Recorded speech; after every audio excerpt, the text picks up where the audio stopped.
Hola, soy Enrique Barrios, director artístico de la Orquesta Sinfónica del Instituto Politécnico Nacional y les doy la bienvenida a estas pláticas que tenemos con los integrantes de esta gran orquesta de la Sinfónica del Politécnico Nacional, con diferentes invitados y pues platicando diferentes aspectos de las obras y de la vida de diferentes compositores.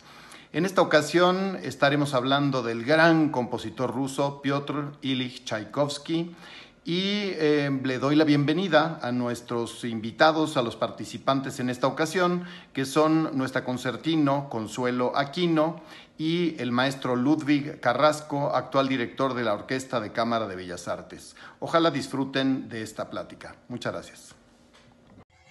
Pues hablemos de la Quinta Sinfonía de Tchaikovsky. Muchas gracias y saludos a todos. Voy a empezar con una breve introducción acerca de las sinfonías.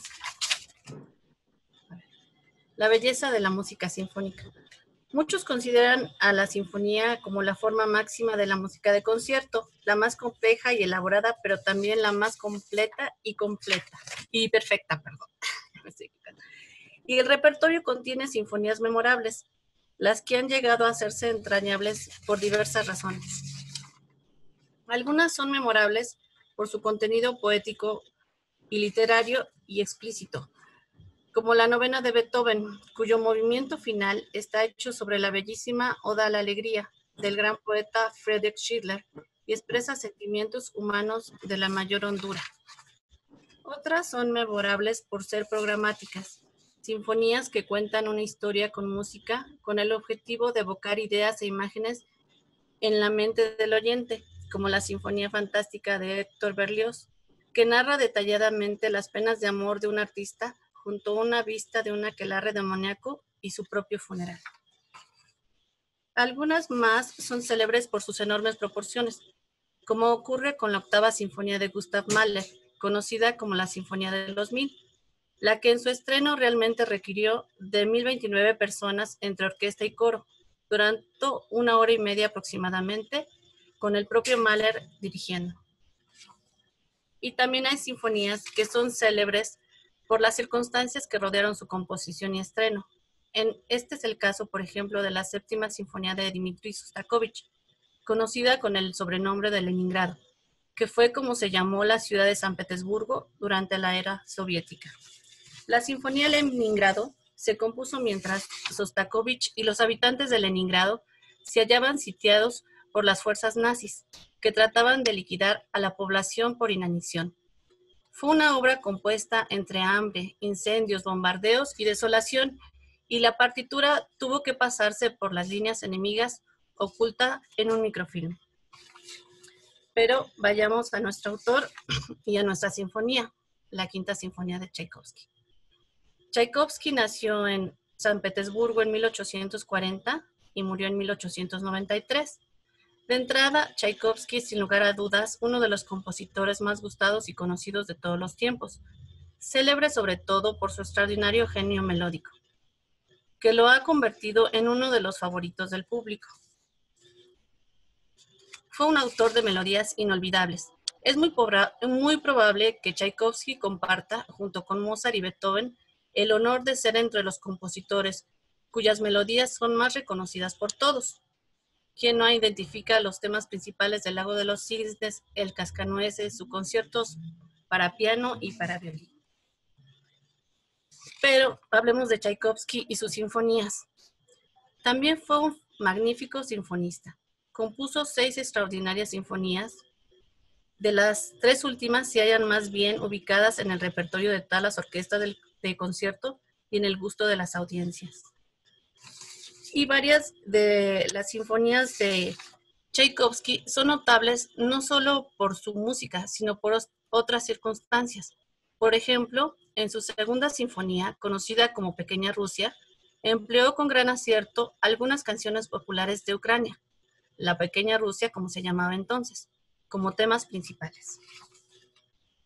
O está la cuarta sinfonía, llamada a veces Sinfonía del Destino, pues el propio Tchaikovsky le escribió a su amiga y mecenas Nadezhda von Meck que el tema inicial de la sinfonía representaba el terrible y absoluto poder del destino, que destruye toda la felicidad. Pero la más célebre de las sinfonías es la sexta, la Sinfonía Patética, la que el propio Tchaikovsky dirigió en su estreno, tan solo 9 días antes de su muerte que hasta la fecha sigue levantando sospechas. En todo caso, la Patética se ha interpretado como un documento de la angustiosa y compleja vida personal de Tchaikovsky, por su atormentado y gusto, más bien atormentado por sus preferencias homosexuales, en una época de intolerancia. Ahora sí, hablemos de la Quinta Sinfonía en mi menor, opus 64. En primavera de 1888, el compositor decide apartarse del mundanal ruido. Por ello se instala en pleno campo. Le escribe a su benefactora: me he enamorado absolutamente de Flobetskoy. Esta comarca me parece el cielo en la tierra. Recobrada la inspiración, compone la Quinta Sinfonía. Fue compuesta entre mayo y finales de agosto de 1888. Él tenía solo 48 años. Bueno, fue en solo casi 4 meses, la escribió y la dirigió el 17 de noviembre del mismo año en San Petersburgo. Y aunque hubo algunas malas críticas, desde el inicio fue un éxito. Y todo esto se dio en una de las épocas más estables de la vida personal del compositor. Tchaikovsky en su máximo esplendor sinfónico. Y si bien la quinta pareciera ser la sinfonía de Tchaikovsky, que no cuenta una historia, y es de hecho la única sinfonía que no tiene un sobrenombre, recordemos que la primera era Sueño de invierno, la segunda La pequeña Rusia, la tercera se llamaba Polaca, la cuarta Del destino, y esta un poco también tuvo que ver con el destino, pero no tenía sobrenombre, y la sexta La patética. Pero quizás sea precisamente por haberse elaborado en circunstancias de relativa tranquilidad personal, que la quinta es en muchos sentidos la más tchaikovskiana de las sinfonías de Tchaikovsky, la más pulida y la más personal, la que mejor expresa quién fue. Y entonces, en cuanto a su estructura musical, lo más notable de la quinta es su estructura cíclica, con el tema inicial, presentándose de manera recurrente en cada uno de los movimientos de la obra, lo que se ha interpretado como una especie de tema del destino, en una idea similar a la de su cuarta sinfonía.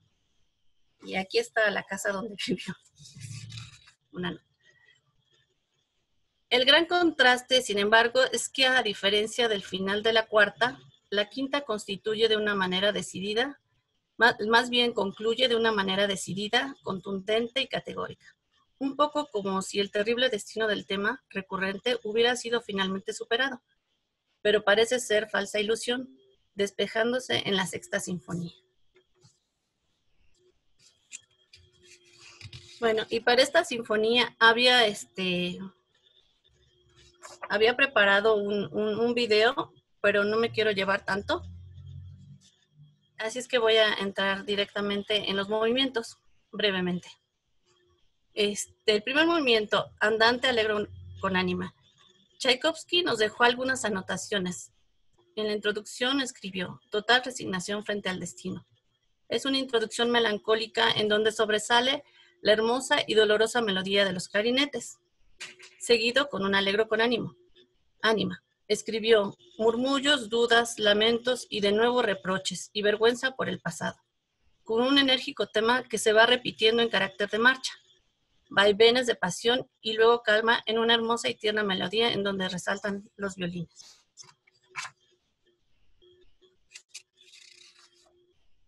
El segundo movimiento, Andante cantabile. Tchaikovsky escribió: ¿debo arrojarme en brazos de la fe? El corno empieza con una nostálgica y sensible melodía, el tema.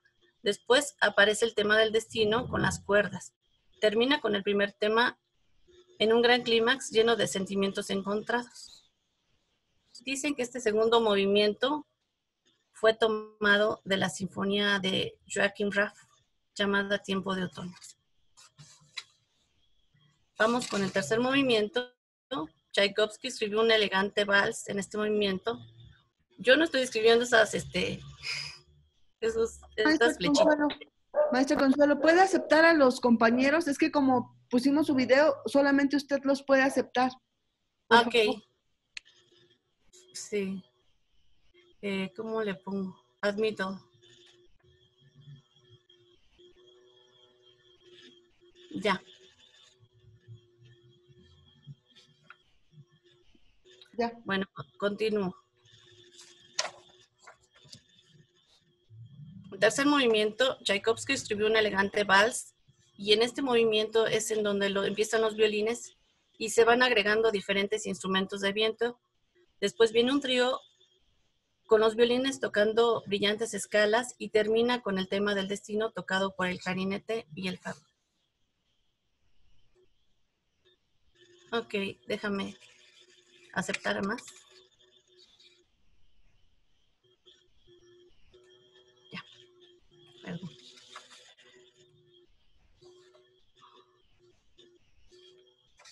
Vamos con el cuarto movimiento finale. Comienza con un andante maestoso repitiendo el tema del destino de forma solemne, continuado con un allegro vivace. Este movimiento parece indicar el triunfo del destino con una intervención de la fe. Tchaikovsky, el gran melodista, el gran sinfonista. Pero más allá de la estructura formal y de las interpretaciones posibles, la Quinta Sinfonía es un compendio de melodías inolvidables. El entrañable solo del corno en el segundo movimiento, el elegante vals del tercer movimiento, el poderoso tema recurrente y, por supuesto, el apoteósico final. Todo ello en un tejido exquisito que revela a un artista en posesión de la más completa maestría sobre sus medios expresivos. Pero finalmente, sí hay además una gran anécdota que contar respecto a la quinta de Tchaikovsky. Esta sensación que deja la Quinta Sinfonía de Tchaikovsky de hablar sobre la capacidad humana para superar un destino asiago fue sin duda percibida por los oyentes sensibles, lo que quizás explique por qué esta sinfonía se hizo especialmente popular durante la Segunda Guerra Mundial.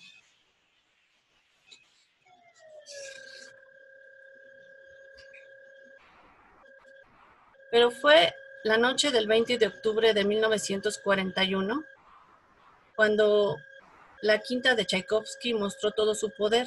Esa noche, la Orquesta Sinfónica de Leningrado, la ciudad sitiada por el ejército nazi, interpretó la quinta de Tchaikovsky en una transmisión por radio que llegó hasta Londres.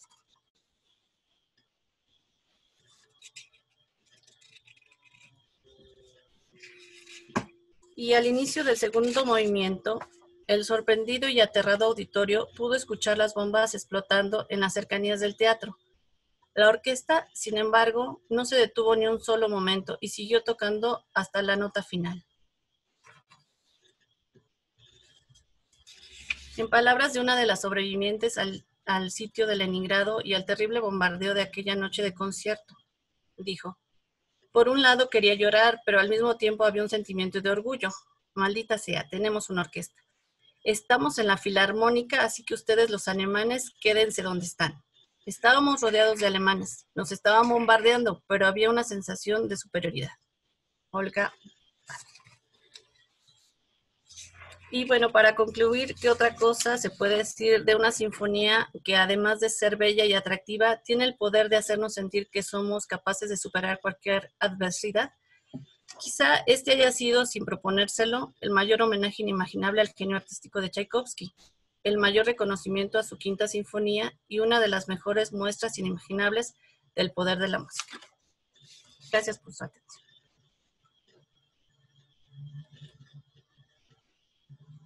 Y es todo, maestro. Muchísimas gracias, Consuelo. Gran trabajo, muy buena preparación de esta presentación. Te agradecemos muchísimo. Felicidades. Y quisiera darle ahora un aplauso a Consuelo. Bravo, Consuelo. Te agradecemos todos. Gracias, maestro. Gracias. Y pues ahora presentar al maestro Jorge Córdoba, que se encuentra ya con nosotros en alguno de estos cuadritos. Está. Si quieres prender tu micrófono, Jorge, te damos la bienvenida.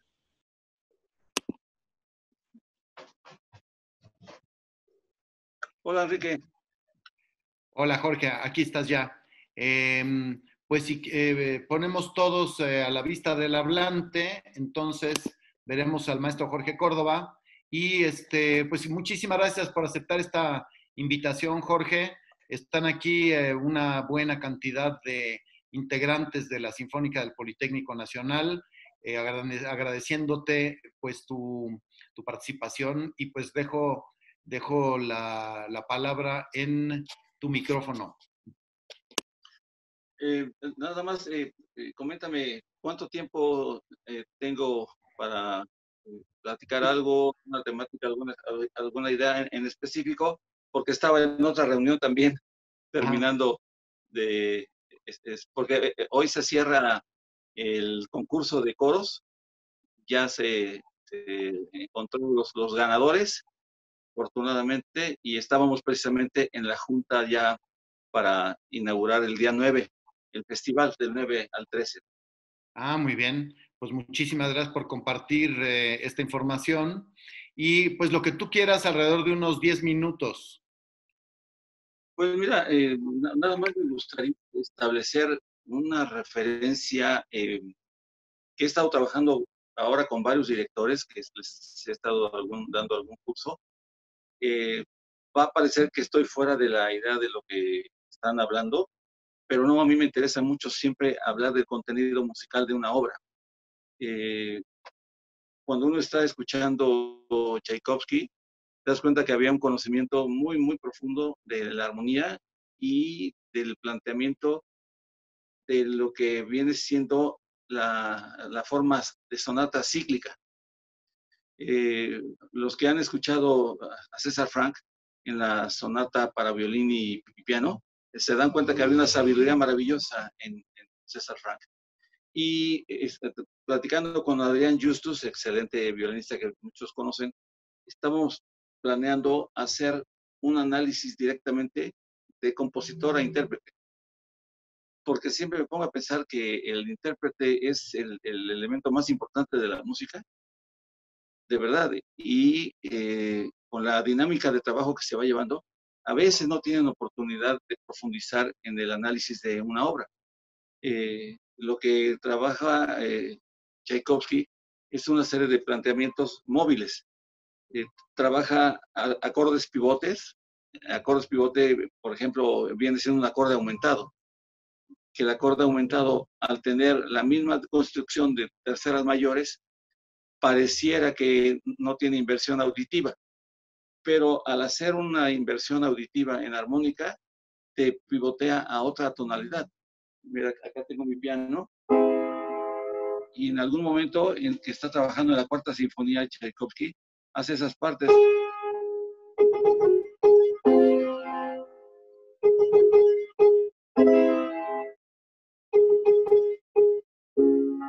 Entonces, esa nota repetitiva que se está escuchando tiene una función distinta. Entonces, al tener esa función, el músico, si recibiera esa educación, estaría dándose cuenta, sobre todo los instrumentistas de cuerda, estarían dándose cuenta que tiene un color. Y no es lo mismo tocar un sol sostenido que un la bemol. Y no es lo mismo tocar un sonido que va a resolver a un sonido que va a mantener. Eso se llama la direccionalidad del sonido. Y entonces, Tchaikovsky lo plantea muchísimo en varias de sus obras.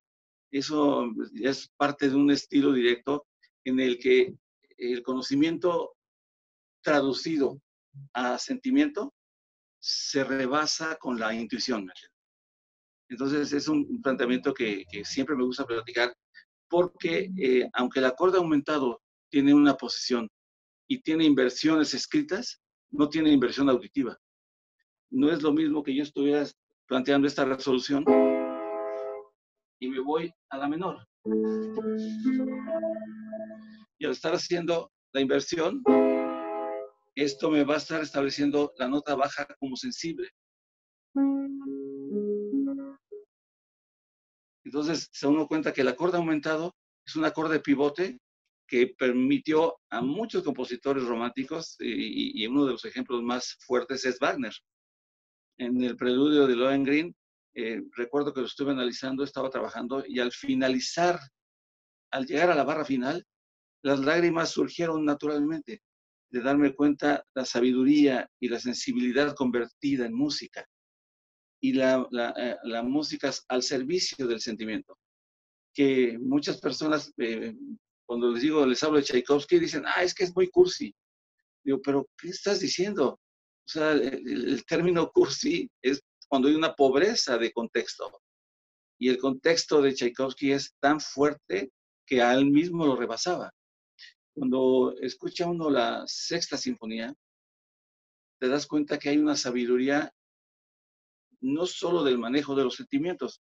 Hay un libro muy bueno que se llama El Diccionario de los Sentimientos, que plantea una cierta abstracción, pero a su vez plantea la apertura múltiple que tiene algo. Me decía un alumno que tenía de Gabachelo, llegó un día así muy serio a decirme, maestro, acabo de descubrir que la música no expresa nada. Le dije, a ver, me hace interesante, a ver, siga. Dice, sí, la música tiene una propiedad específica, pero depende la sensación que le genere a la persona. Eso es lo que le va a generar a él, pero la música no tiene nada.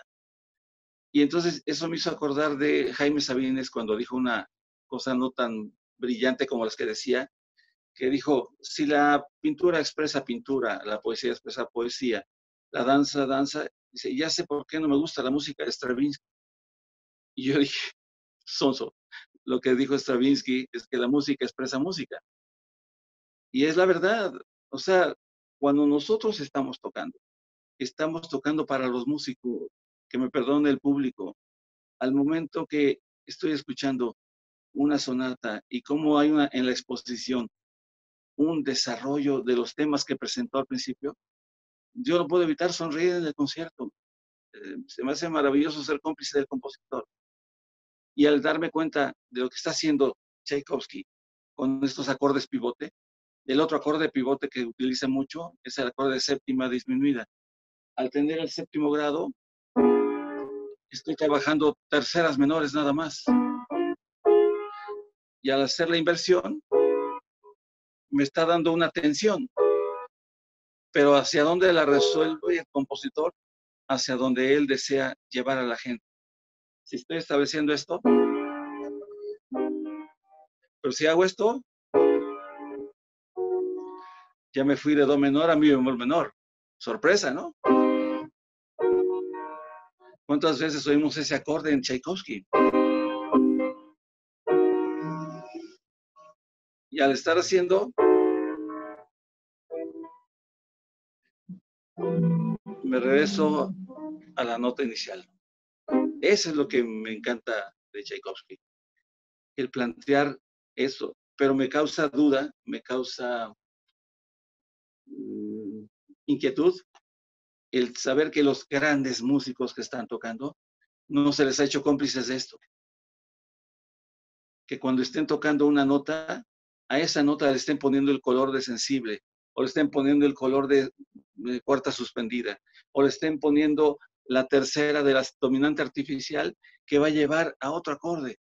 Entonces, el artista, el músico, vería que las ciencias que están estableciendo toda esa serie de colores permite en nuestro cerebro generar una explosión maravillosa, porque estoy tocando distinto un fa sostenido que un sol bemol, ¿no? Eso es lo que me encantaría que se pudiera hablar. Tendríamos que tener más tiempo, la verdad, porque es un tema maravilloso que las neurociencias cada vez están despertando en nosotros, los músicos. Cuando estaba en Rumania, o Rumanía, como le digan, estaba con un director de un coro y me dijo, ¿cómo quieres oír a mi coro? ¿Temperado o atemperado? Le dije, a ver, suénalo. Y entonces empezó a cantar el coro y sonaba esto en el coro.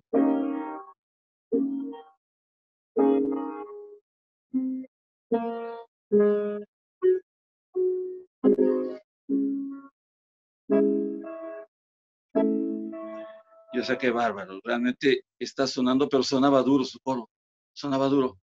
Dice, ahora escúchalo atemperado. Y les juro que sentía como que mis pies flotaban. ¿Por qué? Porque estaba tocando la diferencia entre sol bemol y fa sostenido. El sol bemol me estaba planteando que iba a resolver hacia abajo, el fa sostenido iba hacia arriba. Y en las cuerdas y en la voz es tocar el cielo cuando tienes ese movimiento predefinido.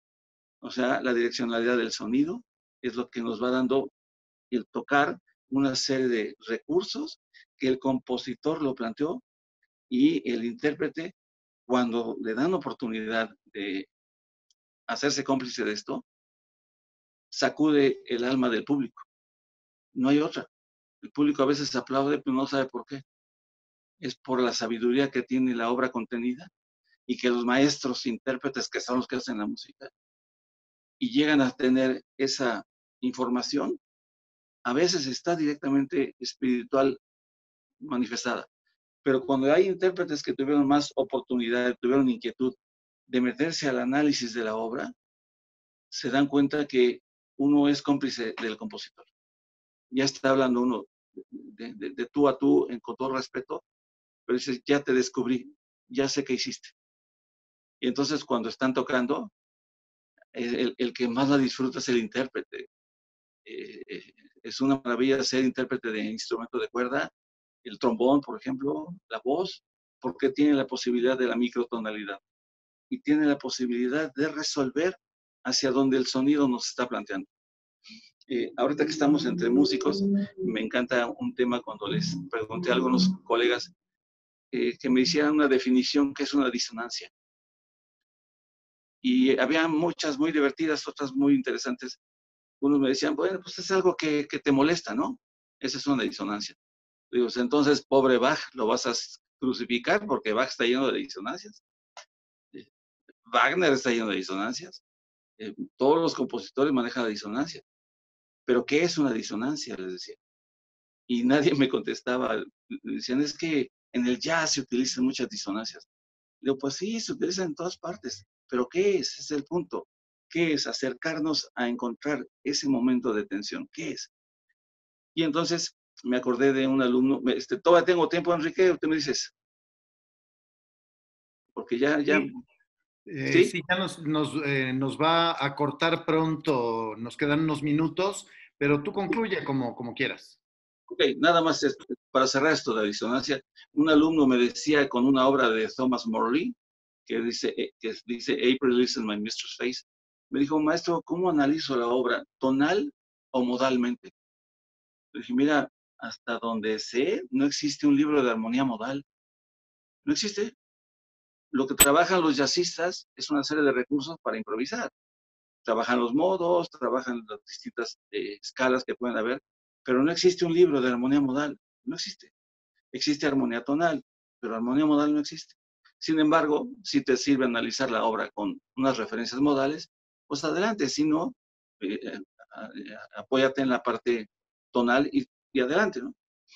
Pero ahí se me sembró la duda, la curiosidad, dije, voy a investigar bien lo que es la disonancia. Y al analizar los prefijos en latín, dis quiere decir fuera de, sonancia es como resonancia. Cuando alguien se zafa un hombro, dicen está dislocado. O sea, dis quiere decir fuera, loco, lugar. Entonces está fuera de lugar. Entonces, una disonancia está haciendo un momento de separación. ¿De qué? De la relación que puede existir entre una tonalidad y otra. Y ahí es donde me pareció maravilloso podérselos explicar así a mis alumnos. Si tú analizas los armónicos de la nota do, vas a tener la referencia de la octava, quinta, otra vez la octava, tercera, la quinta, la séptima, pero lo relacionas con la nota re, verás que no tiene ningún armónico común. Y esa es la disonancia.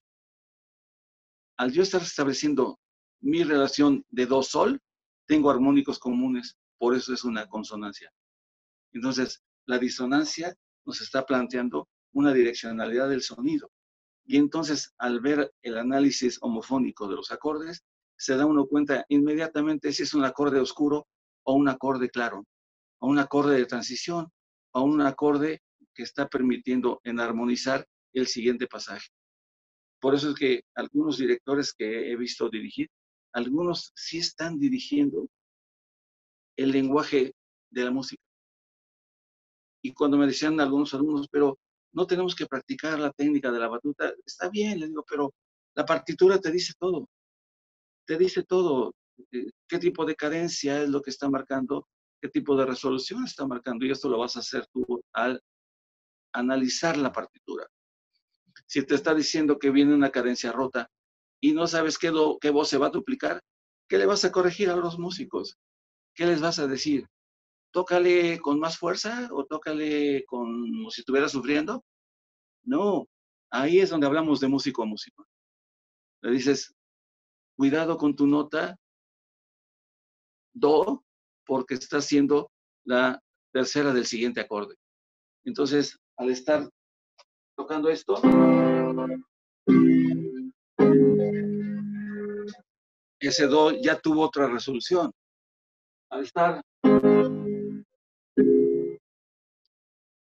el do ya me está diciendo adiós.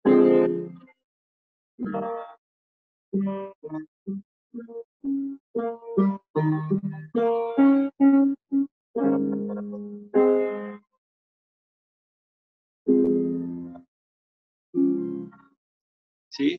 Entonces, eso es lo que me gustaría poder compartir con todo el mundo en otra sesión. El concepto de la disonancia establecido con los acordes pivote. Y entonces el acorde pivote con la misma disonancia nos va a estar llevando a otro destino. ¿A qué me referiría con esto también? Cuando estaba estudiando con mis alumnos, los pequeñines, déjenme cerrar la puerta. Estaban llamando. Y les decía en una serie de ejercicios, y ellos lo hacían, lo que me llamaba la atención es que los pequeños lo hacían por pura intuición. Ellos sabían que al tocar fa sostenido, su siguiente destino era sol natural. Y entonces, ahí es cuando yo escuchaba a algunos maestros que le decían, es que ese acorde mayor, el fa sostenido, toca lo más brillante. Y yo decía, ¿qué es eso de tocar más brillante? ¿Que le jale más al arco o qué? Y no, es que la distancia del mi al fa sostenido son 9 comas. Y del fa sostenido al sol son 4.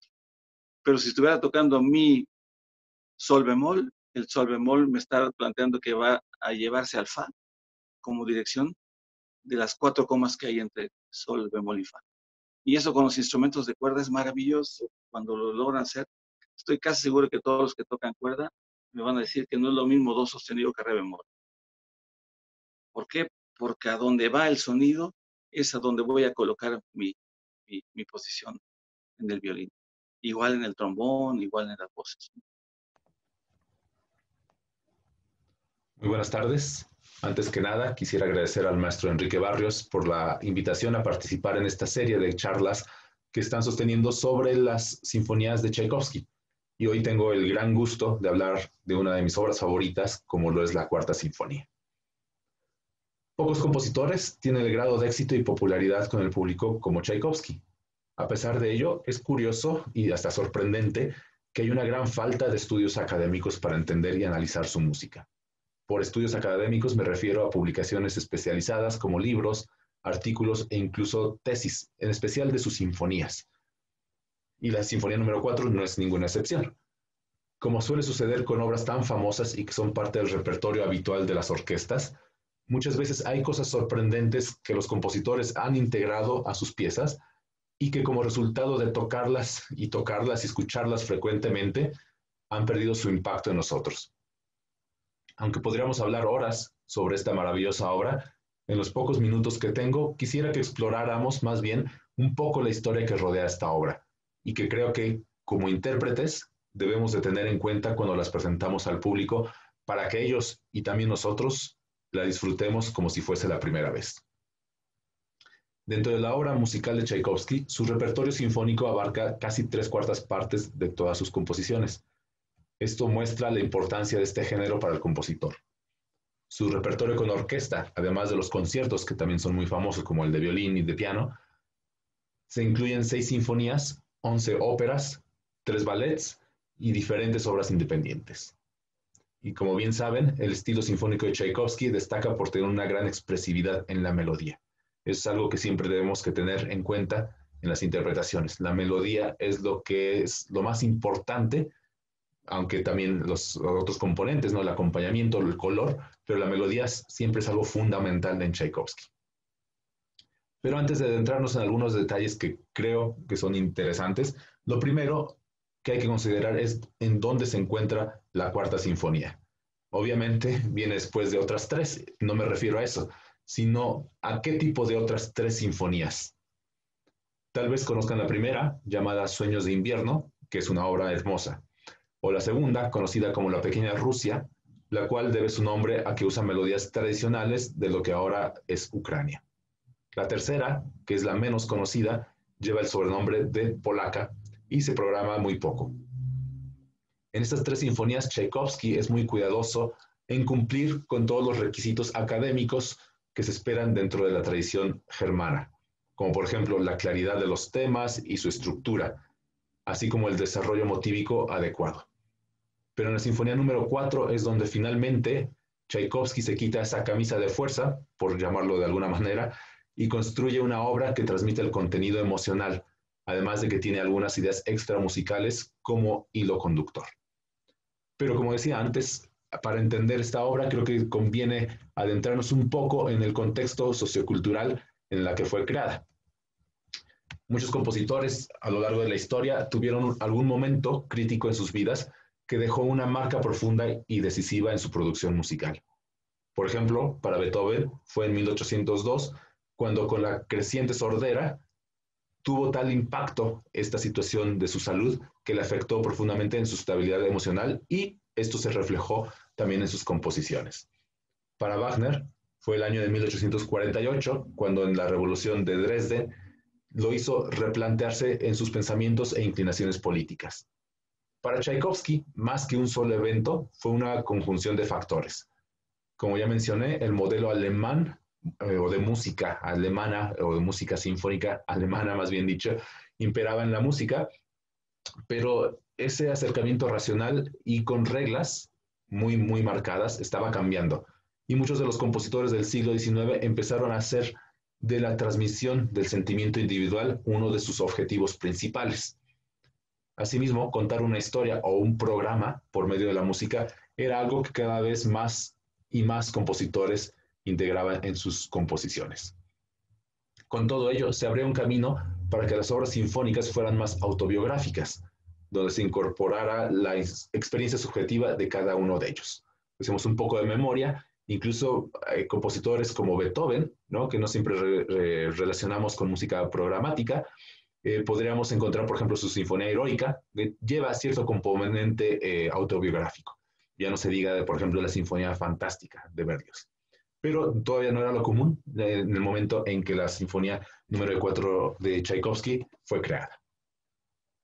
Además, en Rusia, a mediados del siglo XIX, había una batalla ideológica entre los promotores de un arte más nacional, que querían una cultura exclusivamente rusa, y aquellos que querían un arte más occidental.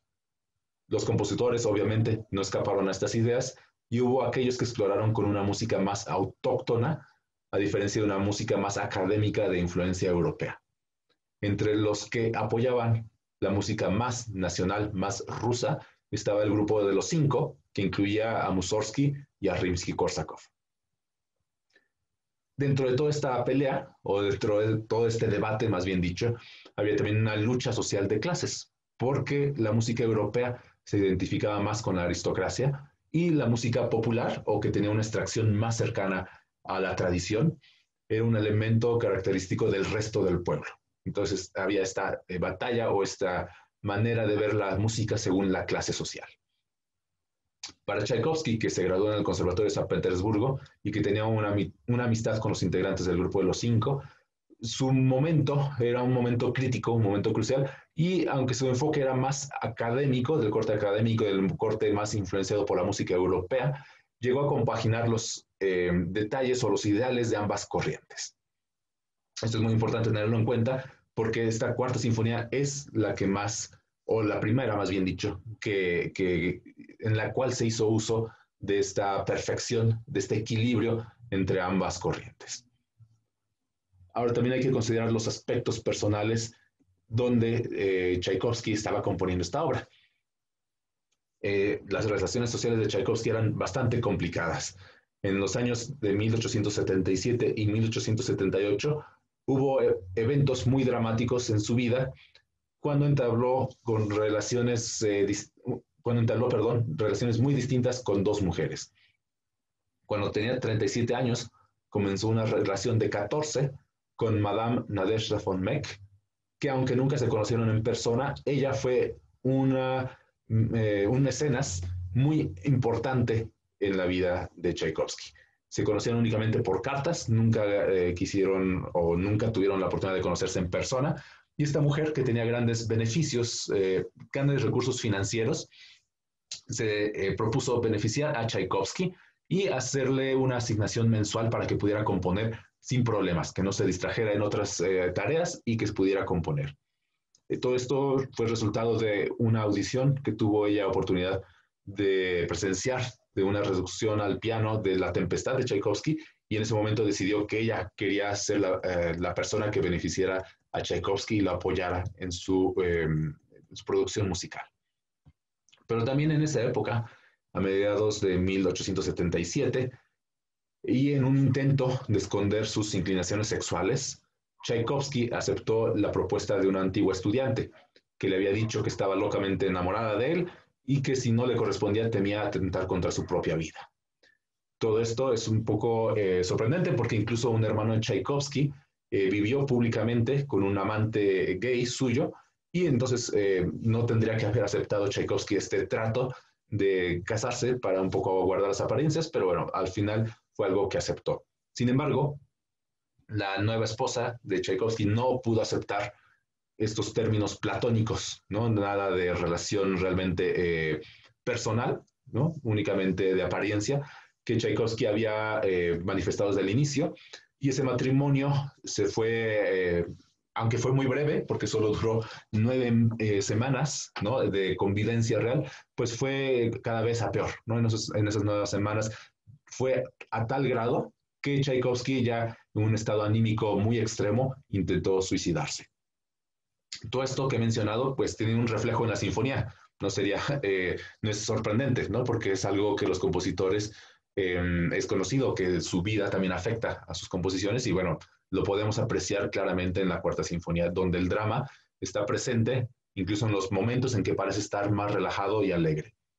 En algún momento, Tchaikovsky negó que hubiese un trasfondo programático en la sinfonía y le dijo a su mecenas que, voy a citarlo, cómo expresar con palabras las sensaciones intangibles que se experimentan al escribir una obra instrumental sin un tema específico. Esto es un proceso puramente lírico. Se trata fundamentalmente de un desahogo del alma en la música, con su esencia destilada en sonidos, de la misma manera en que un poeta lírico se expresa en verso. A pesar de esto, Tchaikovsky le confió a su mecenas, a quien por cierto le dedicó la sinfonía, no con nombre, sino dedicada a mi amiga, que sí había un programa interno y que quería que solo ella lo conociera. Tchaikovsky, en sus propias palabras, dice: la introducción es el germen de toda la sinfonía, sin duda la idea principal. Esto es el destino, esa fuerza fatídica que impide que el impulso de la felicidad alcance su objetivo y que asegura celosamente que la paz y la felicidad no sean completas y claras. Como vemos, es una visión del destino bastante trágica, aunque no necesariamente el destino es trágico, ¿no? Pero en este caso, Tchaikovsky sí creía que era algo trágico, que algo de lo que no se podía escapar, pero en un sentido negativo. Esta fanfarria de cornos y fagotes que todos conocemos, va a volver recurrentemente en todo el primer movimiento, marcando muy claramente las secciones de su forma, pero también marcando el desarrollo de este programa interno. Y por cierto, menciono cornos y fagotes porque muchas veces la gente no se da cuenta que los fagotes están tocando esta fanfarria, ¿no? Pasa un poco como con la introducción, el inicio de la Quinta Sinfonía de Beethoven, donde la gente prácticamente nunca escucha que hay unos clarinetes tocando también el motivo inicia el pa, pa, pa, pa, pa, pa, pa, pa, ¿no? Lo mismo pasa en este caso, que es algo creo que también que como directores deberíamos de buscar reflejar esto, porque por algo el compositor lo escribió con este timbre, con este color específico, combinación de corno y fagot. Bien, otro paréntesis también pequeño. Esta fanfarria, como ya mencioné, se va presentando en diversos momentos del primer movimiento y regresa también en el cuarto. Pueden pensar de alguna otra sinfonía donde suceda lo mismo, donde el tema de la introducción regrese a lo largo de los movimientos o de un movimiento. Es difícil encontrarlo, pero sí existen otros casos. Pero bueno, eso lo dejamos pendiente para alguna otra charla, porque también son obras, o es una obra específica que tengo en mente, que sería muy interesante conversar, ¿no? Y posiblemente más interesante conversarla en vivo. Bien, regresando a esto, es de importancia saber también que el primer movimiento, el movimiento número 1, equivale a los otros 3 combinados, ¿no? Esto es importante porque vemos como los otros movimientos podrían parecer más ligeros de alguna manera, menos trascendentes, pero yo creo que más bien que eso hay que darle el peso al primer movimiento, ¿no? Es un momento de gran contraste, es un movimiento que se vive en un estado de lucha constante y de inestabilidad. También esto es muy importante tenerlo en cuenta a la hora de interpretarlo, la lucha y la inestabilidad. En esta misma fanfarria que les estaba mencionando, incluso podemos ver cómo es inestable desde el primer inicio, desde la primera nota, ¿no? Y lo que suena es el la bemol, que es la bemol real de los cornos y fagotes. La, la, la, la, la. Y nos han enseñado, ¿no? En la escuela que la primera nota es la tónica, ¿no? O sea, aparece la tónica, es donde está basada la sinfonía. Pero en este caso no es así, ¿no? La sinfonía está en fa menor.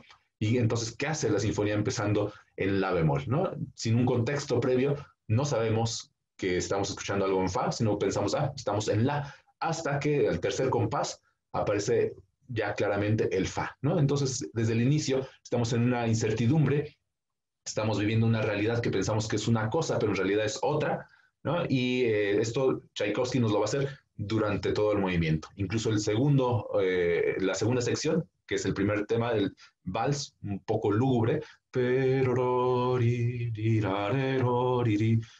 el acompañamiento nunca va en el tiempo fuerte del compás, siempre va pa, pa, pa, pa. Entonces todo esto le hace una sensación de que no sabemos dónde poner los pies, ¿no? De alguna manera. Y es algo que creo que Tchaikovsky buscaba precisamente esa sensación. Bien, este primer movimiento, como decía, es muy extenso y va a tonalidades a veces no tan cercanas, ¿no? También siempre estudiamos que el segundo tema va a la dominante, o si este menor va al relativo mayor, o alguna tonalidad no tan lejana. Sin embargo, aquí, pues Tchaikovsky sí que va explorando casi que los límites posibles, y eso también nos da una sensación de que no sabemos dónde estamos, ¿no? A veces es como estamos en una casa, abrimos una puerta y creemos que ahí está la cocina, ¿no? Y abrimos y es un armario, ¿no? Entonces esta sensación siempre de nunca saber a dónde vamos ni dónde estamos, pero bueno, esto es todo dentro de un plan, creo, mucho más grande y muy bien detallado por parte de Tchaikovsky. El segundo movimiento es un andantino en modo di canzona. Canzona en este significado de palabra en italiano, que es una canción, ¿no? Y está impregnada de ese color y sabor ruso muy característico de Tchaikovsky. Es muy breve y digamos que no, por la brevedad no significa que sea más intrascendente. Al contrario, está condensada toda la atmósfera emocional de Tchaikovsky. Con unas melodías simples, Tchaikovsky nos está contando, y esto lo dice en su correspondencia, cómo este es un movimiento donde se está recordando el pasado, pero un pasado que no necesariamente es feliz, sino que también uno se lamenta de las cosas que han pasado anteriormente, ¿no? La sección intermedia, que sí es más alegre, es también más rústica de cierta manera, sí que evoca la felicidad, ¿no? Y él mismo dice que esto representa cuando éramos felices y cuando éramos jóvenes. Pero eso ya pasó y también en la música regresa el momento triste donde todos los recuerdos son dolorosos. El tercer movimiento, que también en palabras de Tchaikovsky es el movimiento que menos refleja lo que es su vida. Es el movimiento menos autobiográfico de toda la sinfonía. Después de una introducción de cuerdas donde todos tocan el pizzicato, que también podremos pensar que esto es alguna ligera semejanza a la música tradicional, ¿no? Por ejemplo, con la balalaika, llega un solo de oboe que es muy diferente al que escuchamos en el segundo movimiento. Y aquí Tchaikovsky nos cuenta que con estas melodías está intentando representar a campesinos borrachos y a una canción callejera. Luego en algún lugar a lo lejos pasa una procesión militar. Y bueno, y si vemos que es algo un poco más ligero, pero aún así la música nunca está realmente sumergida en ese aspecto alegre. Parece que siempre hay algo ahí que está sobre nuestra cabeza a punto de caer y a punto de entorpecer todo lo que estamos disfrutando en ese momento. Y bueno, llega el cuarto movimiento y pareciera que sí, la atmósfera ha cambiado, ¿no? De este tercero al cuarto, pues sí es mucho más festivo, menos lúgubre, mucho más virtuoso. Toda la escritura para los instrumentos es más virtuoso, más brillante, ¿no? Y tras esa primera sección, que sí parece sacada de un manual de cómo hacer que el público se emocione, Tchaikovsky introduce una canción popular rusa clásica que es tratada como el segundo tema y está en la tonalidad menor. Esta melodía se llama En el campo se alzó un abedul.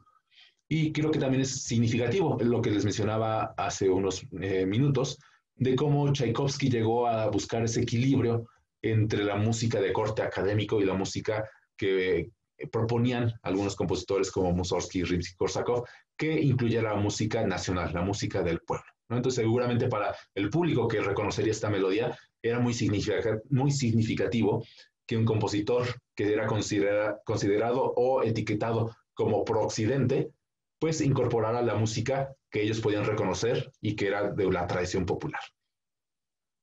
El movimiento evoluciona, van alternando los temas hasta que aparece nuevamente el destino, esa fanfarria con la que iniciaba la sinfonía. Por cómo está construido el movimiento, parece que este es el final, ¿no? Que el destino llega y destruye todo, llega a destruir esa sensación de que finalmente estábamos alegres, de que ya pasó todo lo sombrío y que lo trágico quedó en el pasado. Y eso tenemos que manifestarlo en nuestras interpretaciones. Todos sabemos, los que hemos dirigido, los que hemos tocado esta obra alguna vez, que no es así, ¿no? Que luego viene una sección final, pero para el público y para nosotros mismos, en el momento en que estamos tocando, deberíamos de pensar como que ese es el final. No deberíamos de saber el final, digamos, de alguna manera, sino deberíamos de pensar, aquí acaba la sinfonía, aquí muere toda nuestra esperanza y aquí es donde el drama regresa y destruye al personaje que está viviendo esta música. Pero bueno, sabemos que Tchaikovsky nos regala otro final muy brillante y que parece poner fin a todo tipo de drama. Sin embargo, Tchaikovsky, dentro de su correspondencia, es muy sincero y le explica a su mecenas que en realidad, bueno, sí estamos viviendo un pasaje de felicidad, pero no es nuestra felicidad, no es su felicidad, es felicidad que él ve en otras personas. Y él menciona en sus propias palabras, también aquí lo voy a citar, que es la felicidad que él ve, que disfruta de otras personas y que gracias a eso es posible soportar la vida después de todo. Bien, esto es así a grandes rasgos y muy rápidamente un vistazo sobre lo que es la Cuarta Sinfonía, lo que es la historia dentro de la sinfonía. Y si quisiera, antes de terminar, solo mencionar que también es bueno recordar que la sinfonía en su estreno no fue bien recibida. De hecho, fue comentarios negativos, como por ejemplo el de Taneyev, otro compositor ruso muy destacado, que acusó de manera despectiva que esta era más música de ballet que sinfónica, ¿no? Él no consideró que esta fuera una obra, una sinfonía, sino que era más bien un movimiento, sí, de una sinfonía, que es el primer movimiento, con toda la carga emocional que hemos mencionado, pero que lo demás era prácticamente solo pedacitos o movimientos pequeños de ballet.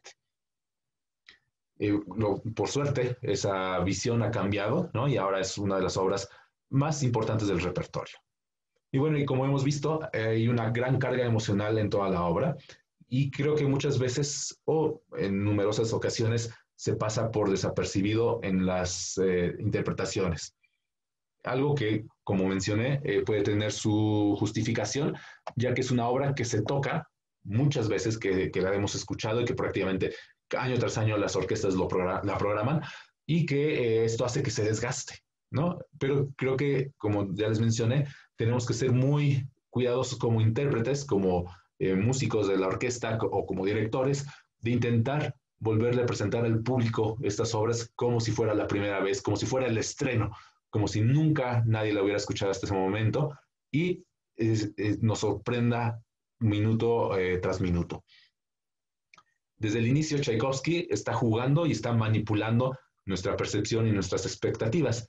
Y creo que eso es lo que tenemos que potenciar y que tenemos que sacar a relucir en las interpretaciones y en las presentaciones al público. Creo que, aunque se ha ido muy rápido, esto es un poco un sumario, un resumen de la historia, ¿no? De las situaciones que envuelven a esta sinfonía, y espero que esta breve revisión sobre la obra les pueda servir para que en algún momento en el futuro, cuando la interpretan, la pueden comprender mejor y también transmitir mejor todo lo que ella lleva dentro de las notas y de todas esas frases y de esas melodías tan características de Tchaikovsky.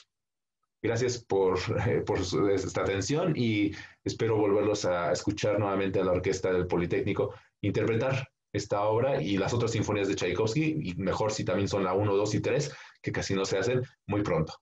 Cuídense y hasta luego.